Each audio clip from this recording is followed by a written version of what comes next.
Brisbane, you're the worst when it comes to traffic congestion in Australia. You're actually in the top 10 worst in the world. Put that in perspective. So as you can see on this list, these are the world's most congested cities for transport or driving cars on the road. And you can see there's some big cities in here: Istanbul, New York, Chicago, London, Mexico, Paris, Jakarta, Los Angeles, and Brisbane comes in at number 10.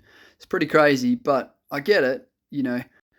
The former Minister for Roads and Transport, Bart Mellish, did try and change this. They brought in 50-cent fares. So if you're not in Brisbane or know of Brisbane or been to Brisbane recently, you can travel anywhere for 50 cents on the buses, on the rail, on the train, and also on the ferries. 50 cents. And I think you get about 2 hours in that 50 cents, so you can go multiple trips if you like.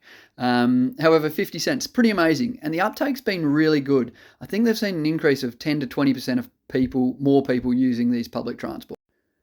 So why is Brisbane the 10th most congested city in the world? Look, I think it's about the serviceability of the public transport.